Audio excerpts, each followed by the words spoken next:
Just a quick heads up that these are adults having adult conversations about things that take place on a show where the adults use a lot of adult language. All this to say there might be some salty language ahead, so please plan accordingly.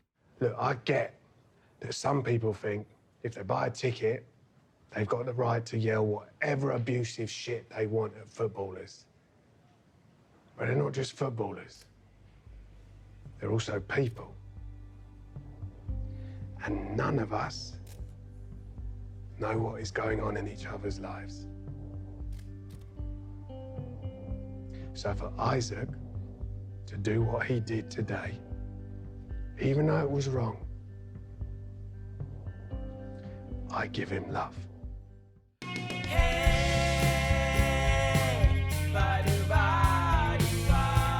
What would Ted Lasso do?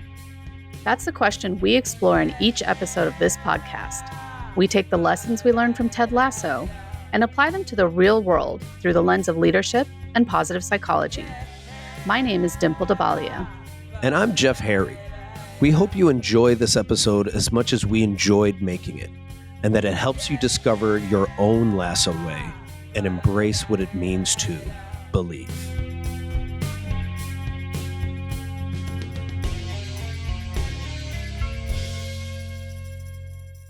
Welcome back to What Would Ted Lasso Do? This week we are covering Season 3, Episode 9, Locker Room Aux Folles. And this episode was written by Chuck Hayward and directed by Erica Dunton. Are you familiar with the musical that the title is based on? No, I just knew it was a musical. It's based on Locker Room Aux Folles. It's a reference to, which was actually a play about a gay couple that was later turned into a French film and then a Broadway musical. And so what I found really, really interesting in this episode is there's only 3 songs, which is so rare because usually there's so much music. Oh, wow. And 2 out of the 3 are from Locker Room Aux Folles. And the song sounds familiar. I feel like I've heard it many times before. So I'm sure it's been used in other things for sure. But anyway, welcome back. It's good to see you. I feel like we haven't done this in a bit. So I know, I'm excited. There's kind of 3 key storylines in this one, which is nice because I feel like this season we've had so many storylines to juggle. And this felt kind of like, I was like, as I was taking notes the other day, I was like, we're already back to this person, or we're already back to this person. This felt more focused. Yeah. So we've got Colin, obviously, which is the big story. Mm-hmm. We've got Roy and we've got Nate. What did you feel? What kind of overarching themes did you notice or feel in this episode? The overarching themes for me were difficult conversations, confronting issues directly. I felt like, especially the theme at the beginning with Colin trying to have a hard conversation, but the people not ready to have it, that popped up for me. And then Nate with Rupert. It was just like things that were either unsaid and then finally said, or things that were never actually addressed. So the difficult conversation theme came up for me. And even with Rebecca, with Roy, there were a lot of hard conversations people were having. Yeah, I could see that. I could see how sometimes we don't know what to say or how to say it. So I could see that. For me, I think it was back to vulnerability and kind of taking off the mask or being seen as whole, and empathy. And I think for me, the kind of thread through this whole thing was also just this idea of, this is going to sound very simple, but what it means to be human. Right. And so for Colin, this whole thing about being whole and not compartmentalizing different parts of himself. Right. Mm-hmm. And then for Roy, it was the ability to see the humanity in others, and how he talks about, you never know what other people are going through. And then accepting our own humanity sometimes, that we're not perfect, and kind of how we can let our anger and whatever get in the way and destroy something sometimes that's actually really meaningful. And so, so that's what came up for me. But let's jump in. So were you referencing, in terms of the music that sounded familiar, the opening song, or? Yeah, the opening song. Yep. Yeah. So that is the music from Locker Room Aux Folles, and it's the opening. And we see the team just vibing. Pure bliss. so joyful. And this is like this is total football, right? Yeah. They're finally allowed to be themselves and allowed to play. And this is, I was just talking to a reporter yesterday about this, where it was like, like, well, what's the benefits of play? And I was like, when you see a team that really enjoys playing with one another, they really do play on a different level, as there's so much trust built that there's a lot of things that go unsaid and don't need to be said, because there's almost like a connection or understanding that's like beyond language. You're just in such flow as a group, and that's really difficult for a group to get to. But I feel with each and every playful thing that the team has done, they've built a certain level of just connection with each other. Yeah, I love that you just said that, because it also brings to mind, like, you can see that connection between vulnerability and play as well, right? Like, play requires a certain level of vulnerability to let yourself, like, let your guard down and like actually find joy in this thing with other people. And it reminds me, like, in MPeak, when we're talking about flow, we do an improv exercise, and you have to kind of get out of your head. I'll speak for myself. Like, I get very in my head when it comes to like being playful in a professional setting or whatever, right? Like, I will think 50 times about, like, well, what's this person going to think of me if I say this, or what's going to happen if I do this, or whatever. And like, the idea of getting into flow, which is where we are in that space of, things just happening, and we're just challenged enough, but we're moving and we're enjoying this thing. Like, you have to get out of your own head to do that, right? Yeah. And so that requires that trust. And so I love that, like how you're talking about, like, play actually does contribute to us building trust, because it's allowing us to be vulnerable, and you have to rely on the people around you. And also, play builds a certain level of empathy and compassion and humanity for other people, Yeah. right? Yeah. I may have mentioned this earlier, Dr. Stuart Brown, the doctor of play, one of his most famous studies he did when he was like in his 20s, and it was about the Texas shooter. It was one of the first mass shooters in America that went to the clock tower and shot people. And he went back to his play history and found that he didn't play a lot as a kid. He wasn't able to build actual connection and humanity for other people. So it was much easier for him to disconnect and do what he did. Mm-hmm. And what's also interesting from a play standpoint, team wise, right, is like, I reference, I live in Oakland, California, and, I reference the Golden State Warriors all the time, and how they're like one of the most playful teams in the NBA. And that's why they're successful. But before the year started, there was a massive fight between two of the major players, and one of them got knocked out. It caused such a ripple, because at the same time that plays really powerful, it's also plays very vulnerable. So trust can be broken very easily in play, because you get hurt. Yeah. And someone got knocked out, someone got hurt, and it affected the entire team for the entire season, and they couldn't focus. And attaching that to Ted Lasso, right? Like, because there's that small rift between McAdoo and Colin, that you could see it eventually affecting them on the pitch, right? Until they're able to address that. Yeah. So, but like, look at the level of trust that was built when Colin told the team, and then they play really well in the second half. So like, there's, it's amazing how play is so vulnerable and play is so powerful, but also play and trust can be broken so easily in it, at any moment. Yeah, absolutely. Well, so let's jump into that. So we start with this total football. Everyone's out there having fun. They're joyful.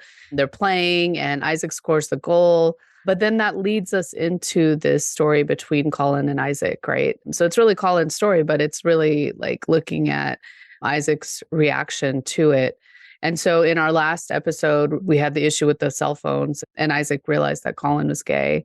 And we see Colin like trying to reach out to Isaac on multiple occasions, and Isaac just wanting none of it. And so Colin ultimately goes to see Trent.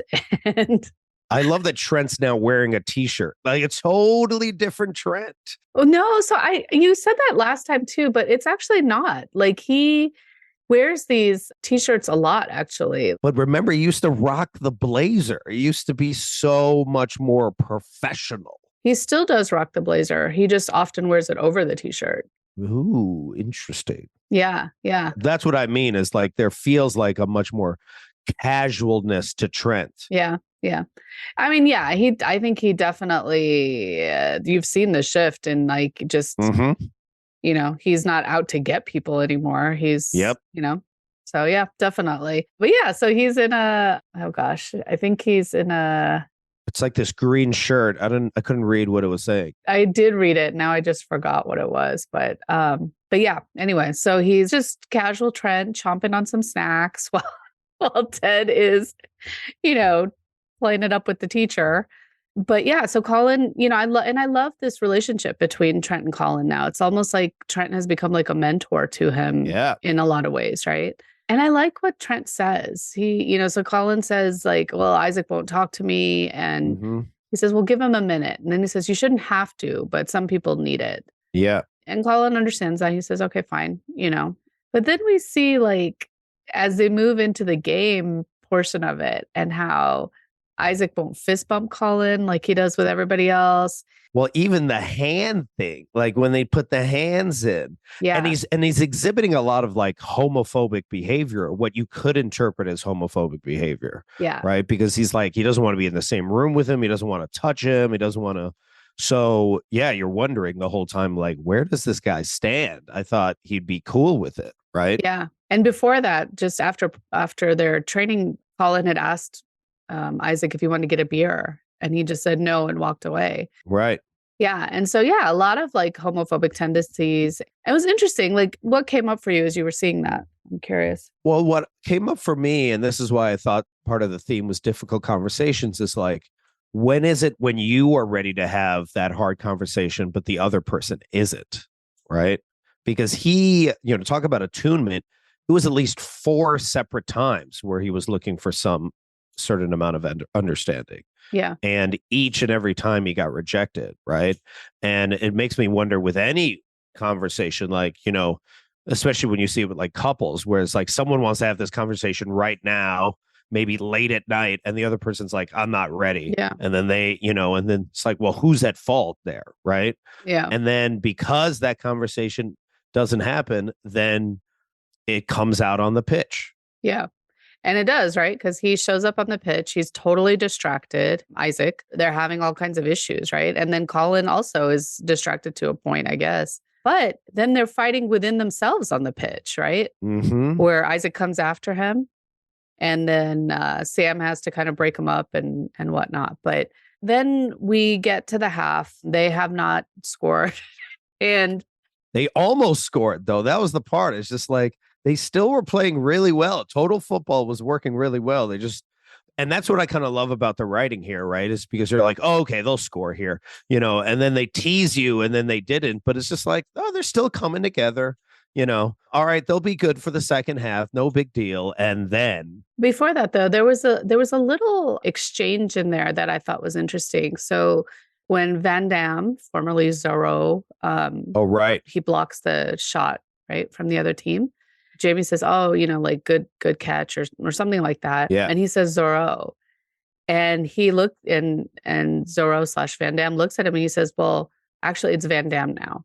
Yeah. It was a really interesting moment, I thought, that just like flies by really quickly because to me, that goes back to that heart of wanting to be seen for who I am. Right. Yeah. Like it reminded me a lot about like people getting corrected for using the wrong pronouns and stuff, right? Like that if somebody has chosen to use a particular name or use a particular pronoun, you know, how important is it for us to honor that and respect that, right? Yep.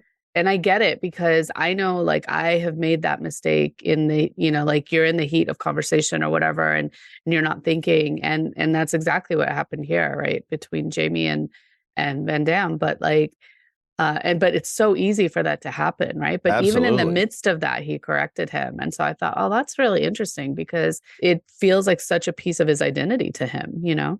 Anyway, I just wanted to touch on that because it flew by so quickly. Yeah, that did go by so quickly. And I was just like, what does that mean? And then, I wonder why McAdoo got angry at Colin. I mean, he passed back the ball and then they got the turnover and then they scored. And McAdoo was so angry at him. And at the time, I was just like, why is he so angry? Right. But at that point, it's just like it had already built up. McAdoo's already has so much frustration from who knows how long, the past week or past few weeks, that when they're walking to the they're walking for the halftime, and then our favorite fan, because there's always that fan, and usually there's more than one of that fan, right? And they're just saying the worst things, uses the F word. It was interesting because I was surprised that of all things McAdoo would do is that he would snap and go to the stands. Because usually when that happens at any sport, especially when I've seen this happen in the NBA, that person gets suspended for like multiple games. Like it is the worst thing you can do, from a sports standpoint, to go into the stands as a player. But yeah, he went in there. Yeah. And it was interesting, right? Because as they're walking, the guy yells it. And in the show, they like faded it out. They show Colin. Right. And they faded it out as he yelled it. Like they had all the other insults you could hear, and then they faded this one out. And as it happens, though, as it's faded, you see Colin just roll his eyes and keep walking, right? Like he's used to this. He's like, whatever. Yep. But then you see Isaac lose it. Yep. And the interesting thing, though, right, is nobody except those few people who were in that vicinity know what was actually said, right? Yep. Like, yep. Because even Roy's like, what is happening? And so but to Roy's credit, he trusts that whatever it was big enough and has the guy kicked out anyway, right? Yep. And what's kind of crazy from a real standpoint is, so yesterday, Mexico played the US and they ended the game early. Like, what is it? It's the headline: Mexico fans couldn't help from chanting a gay slur at Team USA. Now the match has been suspended. So they suspended the game early because of that. So this is like a common thing that happens, on the pitch all the time. Yeah, there's a phrase that is said in Spanish whenever there's a goal kick that happens. So there's like this is real. Like this is always happening, and players just are supposed to just ignore this. Yeah. And so there's two things that happen, right? Like, I mean, so Isaac comes in and he's just like shaking. He's so angry. Yeah. Right. And so Ted in his Ted way is just like, all right, no one's going to say anything. Like, what happened? Right. I love that he just sits there and lets it be silent to see who steps up, which is such a great leadership moment right there. Right. Yeah. And Ted says, your reaction is totally like out of proportion to, right, someone saying a word. And then Isaac is just like, yeah, but what if one of us was gay? And what if, right? And then he storms out. So now we've got two things happening. We've got like Roy going after Isaac, and then you've got the team discussion. Yeah. And it was interesting. So I don't know, like, which one do you want to start with? Well, let's start with the team discussion, right? So it's first kind of amusing that they're like, oh, well, someone's just like, oh, it's because Isaac's gay. That makes sense. Or it could be somebody else. And everyone starts looking around and guessing. They're now trying to guess. And then they all guess that it's Jamie. And Jamie's like, thank you. I'm flattered, So like, that's interesting. And it was like, you're sitting there being like, okay, is Colin going to say something? Like, this would be the perfect time, Colin, for you to speak up, And then I love how they cut and edit it, because at one point it was like he wasn't going to say anything, and you thought it was just going to be like they were just going to move on. And then he finally was like, okay, I'll say something. And then they don't show it. Yeah. Which is, I think, even better writing. Yeah. Because it's just like, you already know what he's going to, or he'll say something, similar to probably what he said to other people, but you don't need to see it. Exactly. You don't need to see it. And I thought that was so well done in how it is. I agree. And then how they were like, wow, it's not that big of a deal. And that's the part that I found really interesting. What about that? Well, he says, they're like, people are like, oh, yeah, that's great. That's not that big of a deal. And this one person said, or I forgot which one said, oh, yeah, we don't care. Danny. Danny says we don't care in that way of like, we're not judgmental. But then Ted then tells the Denver Broncos story, which is an amazing story, even though it's not relevant in the football context. But I just love that. It was just the idea of just like, no, we do care. And we're here with you throughout this. And I thought that was really amazing. And telling it from the standpoint of, his friend who had to watch Denver Bronco Super Bowls all by himself. And that's like, it really does suck. Then you feel like you have to do it all by yourself. And he should have been there for him. And I love that he says, we'll be there for you in whatever capacity you want us to be. And that's just beautiful. Like that, I think is so much better. Well, so first I want to say that the Denver Broncos thing was purely Jason Sudeikis. It was not Ted Lasso because, well, maybe it was, but I remember that Denver Broncos team though. They were bad. Too. No, well, no, in the 80s we won 2 back-to-back Super Bowls. Oh no, somebody is sensitive about the Broncos. I didn't know you were a Broncos fan. Oh my. I grew up in Denver, man. But you were horrible in the 80s. You were horrible. Yeah, probably.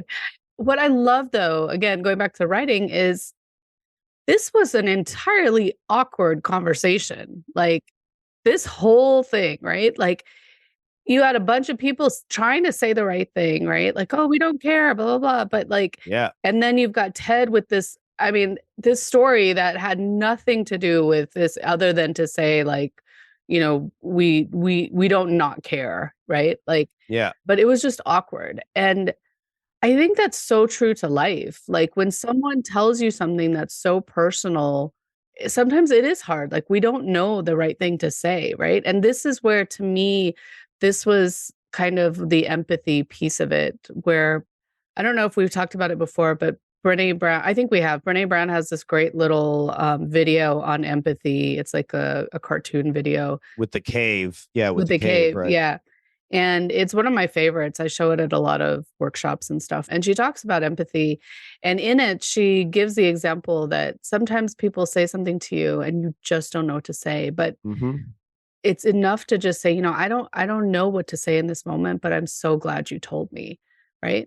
Like we don't have to know how to say the exact right thing or whatever. And to your point about difficult conversations, this is what often holds people back from having those conversations, because they're scared that they're not going to say the right thing, or they're going to offend somebody, and really like empathy is about just like, it's not about you. It's about like stepping back to think about, how is this other person feeling? What are they experiencing? And, I think we've talked about this idea of mirror neurons in our brain, right? So we have these mirror neurons. They allow us to, they're what allow us to feel empathy, because they allow us to mimic the experience or the emotion that the other person is giving us. And so this is why sometimes, like when we encounter someone who's so angry, like we in return become that way, right? Yep. But so in the same way, like, Colin's been holding this secret for his whole life, He's known his team members for all these years. And like, so to imagine what that must be like for him, like that's what it's about, right? Is being in that space with him.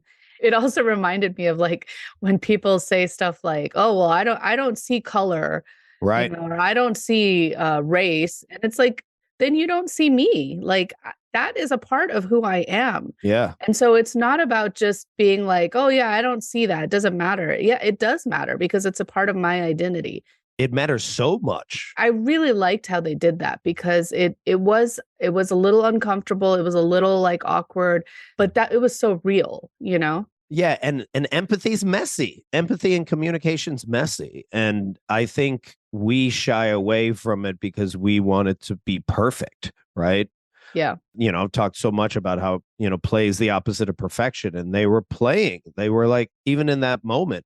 And what I loved most about that scene was just Trent in the background, just smiling away and just being like, this is why I'm here. Like, this is why I'm writing a story about this team, for these moments. And I love that you brought up the Brene Brown going into the cave, to have real empathy rather than just compassion from outside the cave, because that visual is what Roy does with McAdoo.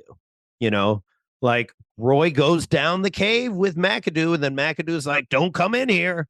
And then Roy's like, I'm not here to yell at you. I'm just going to sit in the cave with you, and they just sat there together, all awkward, and then he was just like, hey, what's up? And there was a moment, this might have been one of my more favorite moments is, they're sitting there, they're having their conversation. And then all of a sudden the kit man comes out of nowhere. Will. Shining shoes in the middle of the game, which is also super weird, but I'm like, whatever. And then he says, the things that we get mad about are snowflakes on the mountain. We're one sneeze away from the avalanche killing us all. And I'm like, who is this man? Like coming out of here with the gems. Mm-hmm. And then he does another one. Then Roy's like, okay, you got one. All right, get out of here. But I just loved that. I love that Roy was willing to sit with him and being like, yeah. Yeah. Let's sit in the awkwardness together. Exactly. And he says, I don't need to know what happened, but I know that whatever it is wasn't what you're really angry about. Yeah. And that you have to deal with that, because if you don't, you'll fuck up what you actually do care about. Yeah. Which is ironic because that's what he's done. He had done that with Keeley. He had done that himself. So he gets it. What's interesting, is that he takes that to heart. And when he finally does go to Colin's house, what I found to be really interesting was, like, I love the word choices that are used, right? And so he doesn't say, why didn't you tell me? He says, what was it about me that made you think you couldn't tell me? Mm-hmm. And it's such a subtle difference. But the first one, why didn't you tell me, puts the blame on Colin. Yep. Right. But the second one, which is, what is it about me that made you think you couldn't tell me, makes it really clear that Isaac, this whole time, like the anger that he's been exhibiting is actually towards himself. Right. Yep. And so I thought that was actually really beautiful. Like, it's such a precise way of asking the question. And it also then makes so much sense, because the whole time you're like, is McAdoo homophobic? Like, what's going on with him? And it's like, oh no, he's just angry because he considers one of his closest friends had not told him something that's so important to him. And I think he felt like, are we not friends? Like, you could have told me in this way. And then I love what Colin said. Colin's like, I haven't told anyone in 20 years. Like this is extremely difficult for me to tell anybody. Right. And once I told you, then it was just so hard. It was so hard to keep that a secret. Right. Because maybe he's usually horrible at keeping secrets. That was actually a little bit of a joke, right? Like, that was Colin trying to bring levity to the right. But this idea of both of them feeling awkward at that moment, being like, look, it's not your fault. And listen, it's not my fault either. It's just like, this is just how we both felt, and I get it. And I love that then he asks him to come and hang out. Yeah. I mean, that was really nice, but I'm not sure that I'm entirely convinced that Isaac isn't a little bit homophobic, because. Oh, interesting. So he definitely has difficulty being vulnerable and expressing his feelings, right? Like, which is common for a lot of men.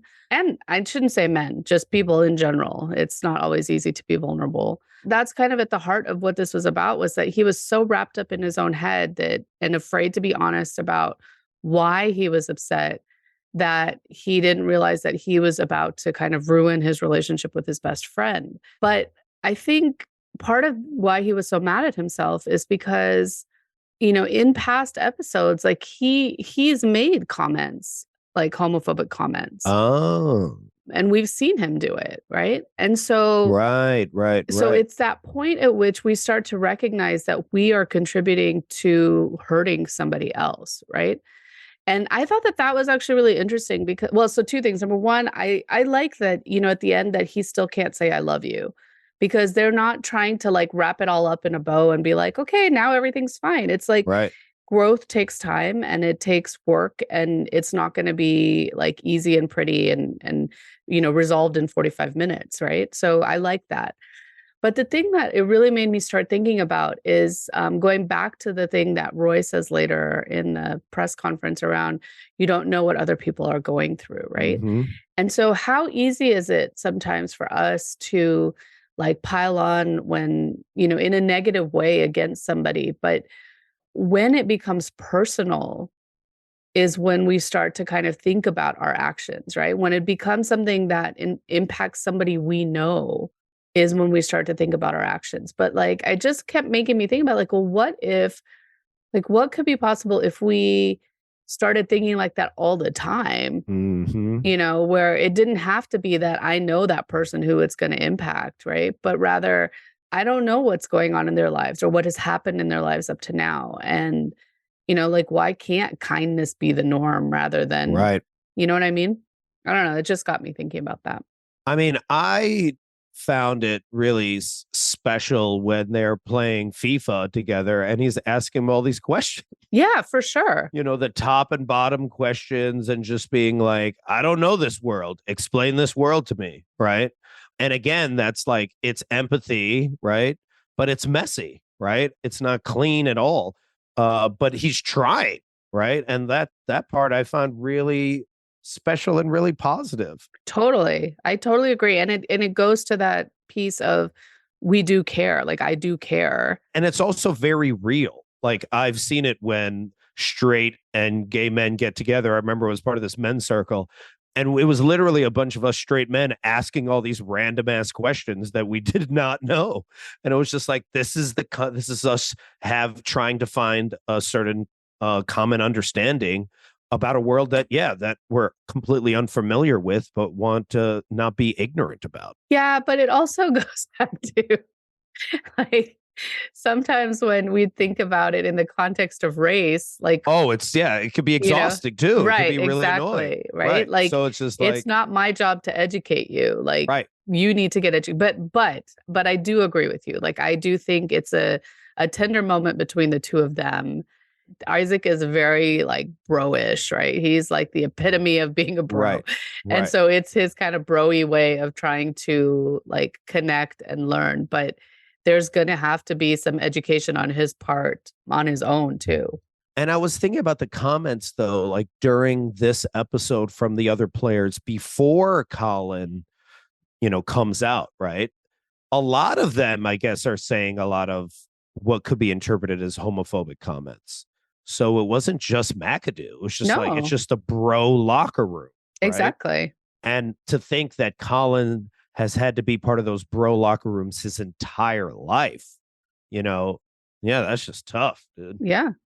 And so, there's been a lot of interesting like chatter online about, oh, why didn't he just come out to everybody then? Like, why is he being a coward and not, and only telling the team? And I was like, whoa, like, but I think again, it was very real to the like within the context, right? Like, okay, so he finally, after all these years, came out to his team. And those are the people that love him, support him, know him the best. Yeah. He's still in a professional sports Yeah. context, right? Like, just because his team is supportive does not mean that the fans are going to be supportive, that the rest of, so it's not surprising that he would say, you know what, I'm good. Like, this is good for me right now. This is good. This is good enough for now. Right. And tying it to, real again with the real world, the first HBCU gay athlete just came out. This is the first time, predominantly Black university athlete came out as gay. And it was like a big deal. So, and it's still not very prevalent with men in sports. So this is much, we're still at the beginning of this. Can you explain for any listeners who don't know the term HBCU? Oh, so it's a historically Black university and colleges, and homophobia is quite huge in the Black community. So for him to come out, I mean, it could potentially affect the scholarship. It could potentially affect his ability to get advertisements or sponsorships, because now college kids can get sponsorships, and his ability to become a pro athlete, and that's the risk that happens when you come out as a gay man. And the last time someone came out as a gay man at the NFL during the draft. He didn't last in the league for less than like a couple months.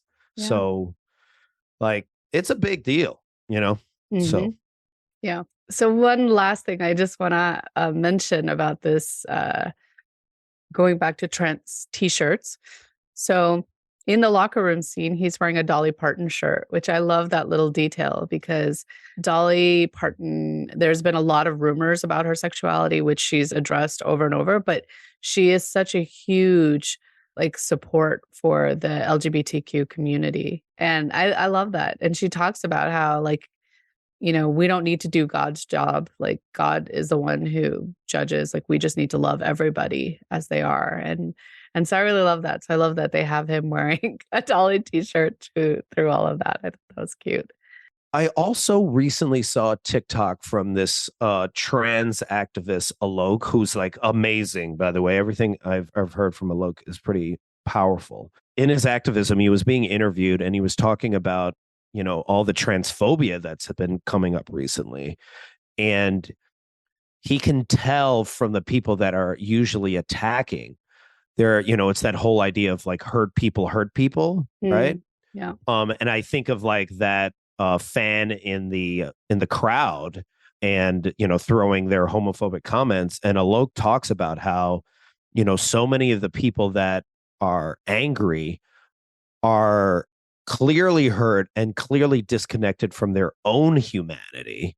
And because of that, then they begin to lash out at other people because they're so angry at the trans community for being themselves, for being free and brave enough to be themselves and be out and about.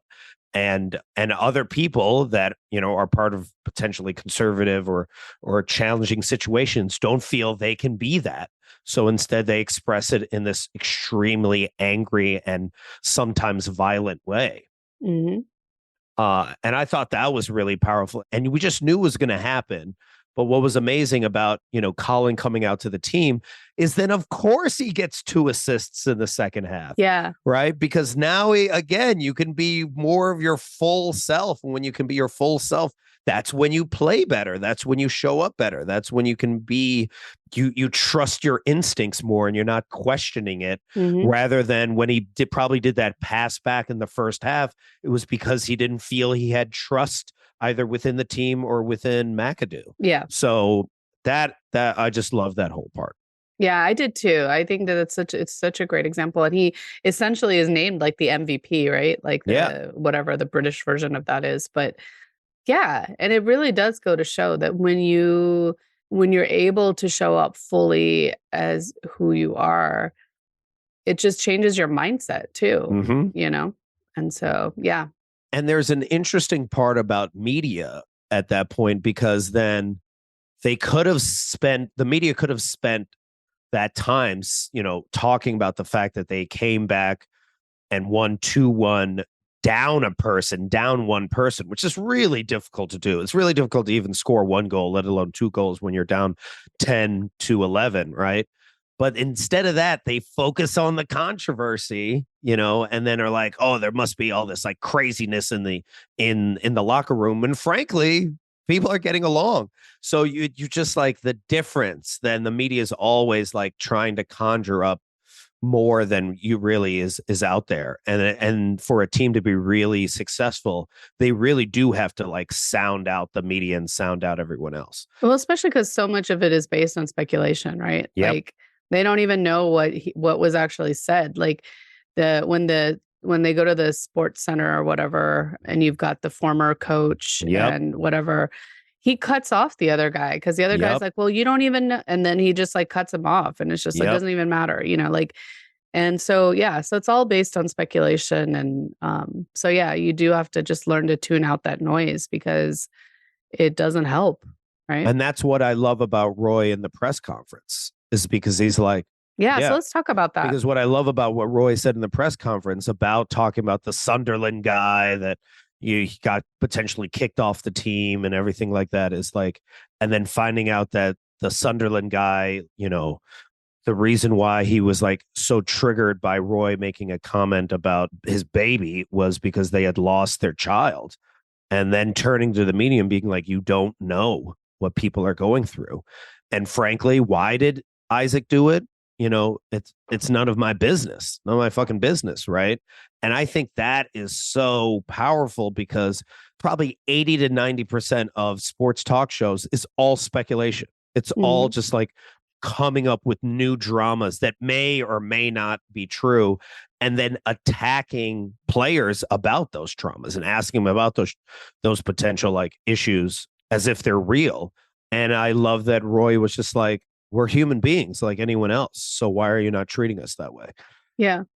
And he doesn't just say, it's none of my business, but he says, I don't know why he did what he did, but I give him love, right? Like in this, yes, I give him love. And I just thought that was so beautiful. And then, yeah. And in this idea of just because I'm a public figure doesn't give you the right to crap all over me, right? Like right. at the end of the day, um, like I'm still like we're still human. And this is what's at the heart of my book is this idea that like with humanitarians or public servants, first responders, anybody who's in this business of like serving other people, we're often made to feel like that's all we do is like we're supposed to serve others and we're not supposed to worry about or take care of ourselves in the process or whatever. And a lot of these organizations, even though their mission is to serve the world's most vulnerable, like they don't see their own people as people. And so, at the end of the day, like we are just human beings. Like that's it. Like we're imperfect. We get exhausted. We get sick, all these things. And we are not machines to just like, and so same thing with these professional athletes or actors or whatever. Like, it's been interesting. I've been listening to a lot of podcasts in the last couple of years that have actors and, people who are famous or whatever. And the level of insecurity and fear that a lot of these people carry around, like it's real, and, even with this podcast, as you remember, like my fear of like putting some, it makes you so vulnerable to put yourself out there like this to be judged. And when you see, especially in this day of like anonymous comments and stuff, people are so mean. So mean. And it's like, why? Like, why do we need to be so mean? Just that's a human being that you're just tearing down because for whatever reason, like if you don't like what they did or what they said, fine, like you can express that, but there's a way to do it without being so personal and without forgetting that you're dealing with another human. I remember recently seeing this podcast interview. I think it was a musician / actress. And she's like, it's really difficult for people to have empathy for me because like, they see that I'm successful and they see that I'm, I have a lot of money and there's a lot of things that are really going well for me. And so when I complain about something as simple as like not being able to go to the grocery store, like that's really tough for me. But I understand also why people would not be like, oh, woe is me, because like you have everything that potentially I want.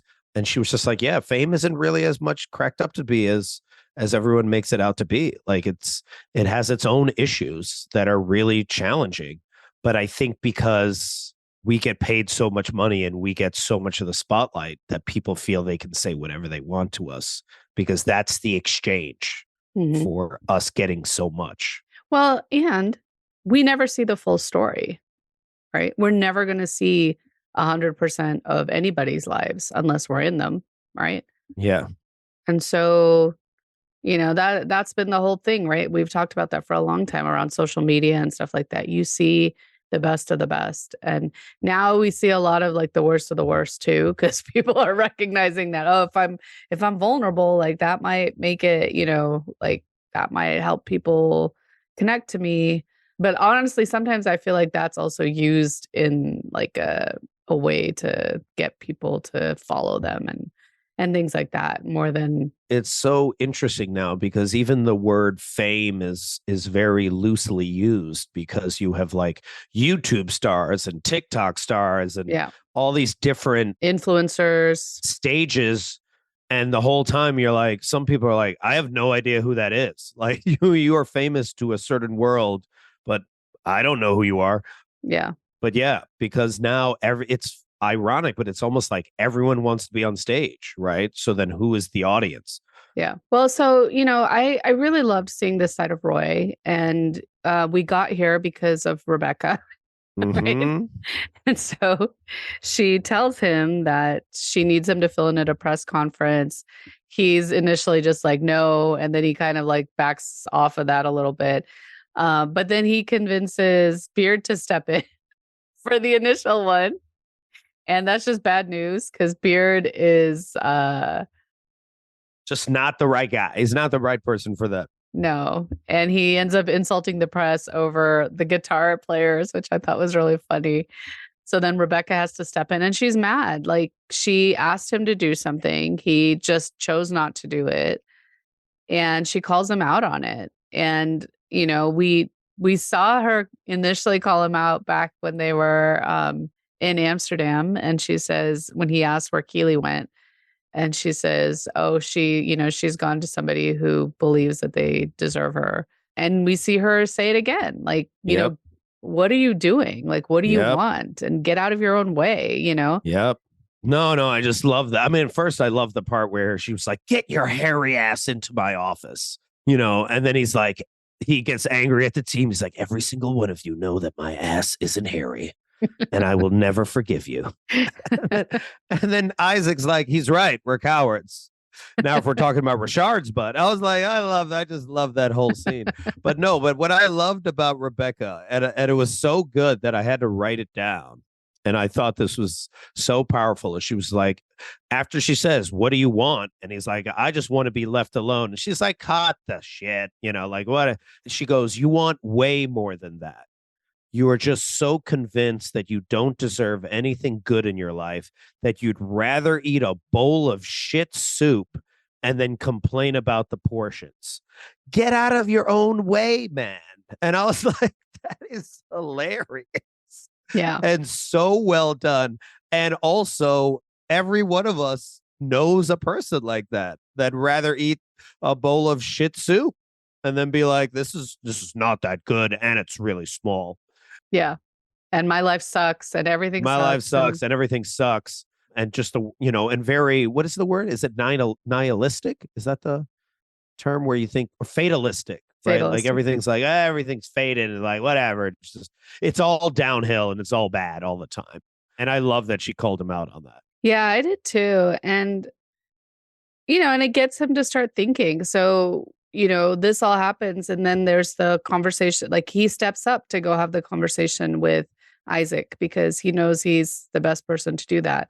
And her whole point was like, are you just, because she says, is that the plan for the rest of your life? Just to walk away from everything the second it isn't fun or easy. And it's so relatable, right? Like how often do we just set aside things because they're out there? It's scary. Like I don't want to do this thing. So I'm just, you know what? I'm just not going to do it. Like, yeah. And I don't care about it, even though you do care about it. Even though you care about it. And even though it could open up something so much more beautiful down the line that you don't even know about, right? Like you can't see everything that's going to happen. And so, but it's like, it's so easy in those moments where either I'm not having fun anymore, I'm bored, like I'm going to let go of this thing, or I just want things to be easy. And the thing is, when we just follow easy, we never grow. Yep. Like that growth happens in the moments of challenge, right? Yep. And so she's trying to get him to see that. And so he volunteers to do the post-game press conference because he knows that he needs to. Yep. It was really nice because I like that you can see also how Ted has rubbed off on him, right? Because he takes a minute to think and answers a question starting with a story about himself, which you talked about. And then he gets playful with the press, right? Like I love the names that he comes up for each of them, right? Like Goblin King. yeah, 5 o'clock Shadowhead, New Trent. Right. And so I thought that was really sweet. And you see that moment of exchange between him and Rebecca as well, right? It's like this little bit of like, okay, I see you, and good, right? And so the song that starts playing here is All That You Are by Bear's Den. And I love this song so much. But it's interesting because it overlaps with Nate's storyline, which I want to talk about real quickly too. But the lyrics of the song that show up in those moments are, I hope you find someone who loves you for all that you are. And then it says, I hope I find someone who loves me for all that I am. So going back into that theme of just being seen as who I am and being accepted in that space. And it's not just being accepted by the other person, but accepting ourselves, right? Yeah. Yeah. And so anyway, beautiful song. And I also just love that, like, while he's up there, you're like, oh, he's a head coach. He's head coach material. Like, I was getting that vibe the whole time, yeah, and even how he addressed like Colin. He was just like, with New Trent's like, shouldn't you be playing him more? And he's like, yeah, we should be playing him more. Like, it was just so well done, and giving that person credit, or giving Colin credit and celebrating him. But I think the other part that I loved about the Sunderland story is that also is like classic Ted. yeah, Is like, yes, it is. It is a story. Like, when does Roy ever tell stories? Like, right. And especially to the press of all people. Like, stories are vulnerable. That is the exact opposite of Roy, And especially the vulnerability in that piece is it doesn't make him look great. No, right? it Like, doesn't when at do we all. like to tell stories about ourselves where we really look like jerks, Where he ruined somebody's soccer life for good, Yeah. by just making some like joke up. And now he sees that guy in a pub not playing the game that he loves anymore. Like, that's powerful. The only other time, After having experienced such a tragic loss. yes, right. Yeah. And the last time I remember Roy telling a story like that was when he was in the locker room with Trent and sharing the story about the article that Trent wrote about him. Exactly. So, like, that's the last time we saw Roy tell, or I remember him telling. So the fact that he does that publicly is a really big deal. It is. Yeah. And what's also the other thing that just came to mind as you were talking is that this whole time that he has not been believing this and Rebecca yells at him and all of that, it's Keely. Keely's the one who suggested it in the first place, right? She says he doesn't like to do it, but he's actually very good at it.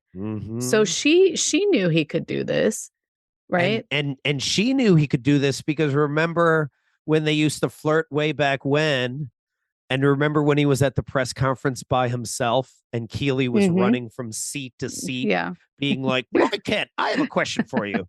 So like she's seen it from the beginning. Oh, I love these writers. I love these writers. All right. So I wanna switch and talk about Nate real quick. Oh man. Yeah. So we see Nate continuing to grow. And I love that Jade, like I really, really like Jade. I did not like her at the beginning, but boy, she has really grown on me. I love Jade, or short for Jaded. I love that it's short for Jaded. I really appreciate Jade. I still get a little weirded out whenever I see Nate kissing. I don't know why. It's just me. Because I just see him like a kid so much of the time. But man. But it's funny because, like, I was going to say for Jade, like, even as I'm saying this right now, that she's grown on me, the reality is that I made a lot of assumptions about who she was, right? And so, yeah, she's great. And she's so good for him. She is great. Like, she is great. And she seems so like solid in who she is. Yes. Right? Yes. Which is so needed for Nate. Yeah. Who is not. Yeah. Who's like, I love that as she comes in, she's like, yeah, I got to bring back one West Ham logo thing with their logo on it. And he's just like, he's still in such the Nate, honeymoon phase where he's just trying to, give her whatever she needs. Yeah. He even throws water out of his own cup to give it to her. So I love that. And then, Rupert. I'm going to start referring to Rupert as a colonizer. That's what I'm going to just call Rupert, because Rupert is constantly trying to colonize things. I feel like Rupert sees everyone as a thing. Everyone is like a commodity or something that he can own or take over. And I feel like as soon as he sees Jade, he's like, I'm going to sleep with Jade. Like, I could see it in his eyes. I'm going to either sleep with her or use her against Nate so that I can get even more power over Nate. Oh, and then when he's just like, don't screw this up, he says it's the same way in which he said about the team, right? Yeah. So regardless of how many wins Nate does, like this dude it's insatiable. Like he's constantly wanting to win in every aspect and one up every aspect. And it's really kind of sad that he wants to now destroy Nate's new relationship, with like, whatever he was trying to do when they went out for guys' night out. Yeah. It's like he's constantly also asserting that he's the alpha male in the room, right? Like, right. And so it's probably worked for him in the past where, like he compliments her smile, figures out her dialect. Yeah, let me talk about your dialect and, and then jokes about how she's, out of Nate's league. Yep. And so it's like, it's these little like digs kind of, but it's like you can watch the wheels turning in his head as he's kind of sussing her out to figure out like, what's this woman about? And, like where exactly like you're saying, like, where can I get in here, Yep. And also, is she a threat to me? Yeah, that's right. Yeah. Because she could empower Nate to say no. Yeah. Which in a way she does. Because, that was a really big deal when Nate goes out for guys' night out thinking it's going to be like Ted Lasso. Like, I'm going to build a relationship with him. I get to meet you, Rupert, and actually find out who you are. And Rupert's like, hey, I got these two ladies and you're going to be cheating on your girlfriend tonight, or alluding to that. And Nate has the audacity to say no to that guy. Like, that is a huge deal because I don't think, has he ever said no to him?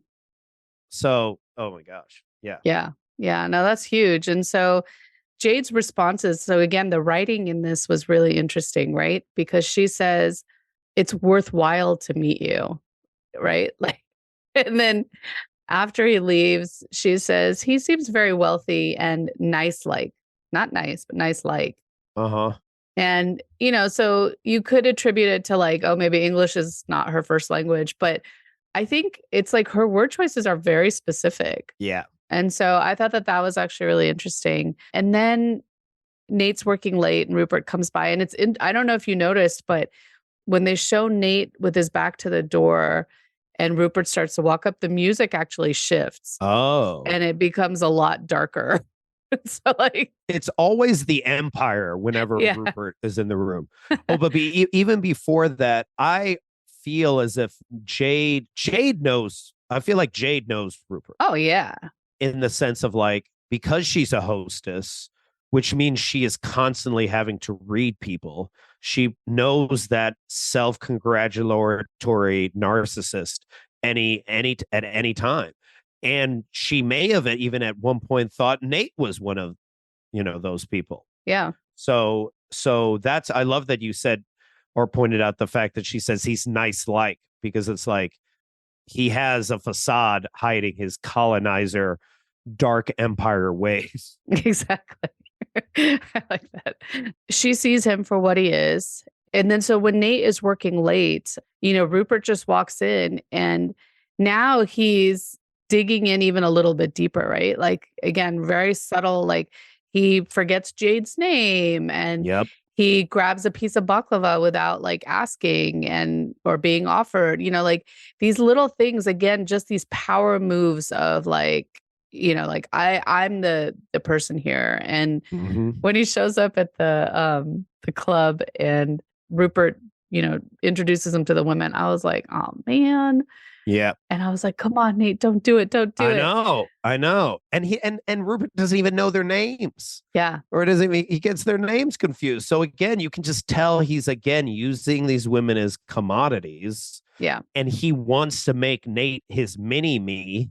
It could end up, if Nate chose to go with Rupert, he could end up becoming a Rupert like 10 years from now. Exactly. And so, what's interesting is that after the match, after Nate's match, he's looking at his phone, right? So he's seeing the headlines about McAdoo, and you don't see him like smirking or, like he's just kind of looking at it Yep. with a little bit of curiosity. And we also see he's not isolating himself anymore, right? Yep. So the guy that in the very first episode, he's told him to just get out, Yep. is now like inviting him to to have a pint with them. And he Yep. tells them like, oh, well, maybe next time. Right. And so, and he's also like, I guess, getting comfortable enough where now he is just calling him Rupert to everybody. Right. So, and so we see these like little shifts happening, but when he chooses not to stay, he just goes to Jade, and that there's not a word exchange between the two of them. Right. It's just that hug. And like, and again, the shift here, the song that's playing again is that All That You Are by Barristan. So it shifts from the press conference over to Nate and Jade hugging. And so it's the same set of words again, right? About finding someone to love for who they are and that they love you back that way. And I feel like he and Jade have that with each other, right? And so, yeah, I thought it was lovely. I'm fascinated with how the storyline for Nate is going to end and his relationship with Rupert, because Rupert might find that so insulting that he just said no to him. So I'm like wondering what happens after that. Like, what type of punishment is Rupert going to inflict? Because you can't just do that to Rupert. That's insulting. So yeah, we shall see. All right. So what are your biggest takeaways from today's episode? And I know we didn't talk about this, but Keely getting ghosted. Oh, yeah. I feel like that was, and I don't really know where, but again, I felt like that was kind of like tying into difficult conversations. But again, it's just this part of like, it's what you said earlier. It's being vulnerable, feeling seen, feeling vulnerable, and being okay that, you're showing up as messy. And I even found it really interesting that, when Keely's just like, okay, now you can say whatever you want about my ex. And Higgins is just like, why is our handshake so firm? It's just like, yes, I get it. You're friendly. I was like, and that came off as so mean for Higgins, because Higgins is never mean about anyone. He was the only one who said something to Beard last time, right? About Jane. That's true. And Rebecca still stays silent, right? Even after all that. That's true. So I just love that. But yes, the takeaway and the thing that I'm getting from this is like, compassion and specifically empathy is messy, and messy is a good thing. If you're feeling awkward as you're really trying to build a relationship with someone at times, like that might sometimes be a good sign. Yeah. I think my biggest takeaway, I really like that. But for me, I think it's just, again, interesting to think about how often we minimize or ignore things or take part in something without thinking about how it's impacting another person until it becomes personal to us, and becomes like this moment of reckoning. And so I really want to keep thinking about this idea of you just don't know what another person is going through, and trying to be, I guess, more kind from one moment to the next, I think is a big one. So, and learning to see people as human beings, or remembering to see them as human beings. So. So good. Oh, I love Ted Lasso so much. Okay. I'm excited for the next episode. Me too. Well, thank you so much. It was yet another lovely discussion, and I appreciate you so much. And thank you, everyone, for listening. We will see you again next week. See ya.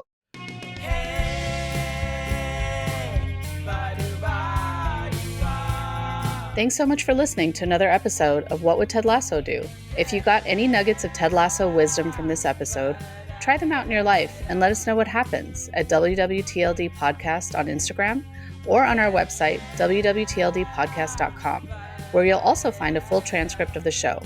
We love hearing what other TED Heads took away from the episode, or details or perspectives that we might have missed.